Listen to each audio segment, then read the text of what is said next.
bu videoni ko'rib konstruktorlar dodlab yuborsa kerak. Endi men o'zim bu yerda konstruktorlik qildim. Mijozimiz konstruktor kerak emas dedilar. Lekin maksimalni harakat qildik. Har bitta narsasini tushunib, o'qlar uzilayotgan, uzilmayotgan joylarini tekshirib, hozir mana bitta strashniy ko'rinadi. Mana bitta o'tdan 5 battar edi. Buni eski rasmlarini ham qo'yamiz. Hozir qaranglar nima qildik.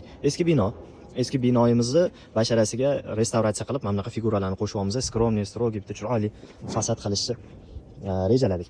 Umuman aytganda mana bu joyga splashnoy podushka qildik. Podushkadan oldin hammasi teylari cho'tki qilib tayyorlanib, trambovka boshqa narsalar shag'al o'zi gruntimiz. Splashnoy podushka qilib, mana bunaqa figuralarni har bittasini qoqib, o'zini eski devoriga ulab turib, basharasidan mana bunaqa qilib terib ketyapmiz. Mana bu eski pirimichkalarning o'rnini, rom o'rnini zigzag qilib ochib, o'shanga qo'shganmiz. Endi tepada kolonnaga konstruksiyasini qo'shamiz. Ozgina kovlab ochamiz-da, konstruksiyasini qo'shib, bitta seysmopoz umumiy yaxlit qilib boylab olib, ana undan keyin ikkinchi etajni qo'shib yuboramiz. Hozir bular ham bo'lmaydi.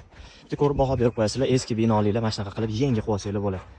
Mana juda ham chiroyli. Hozir o'zida o'sha nima qilganimiz ancha o'zini ko'rinishini berish boshladi.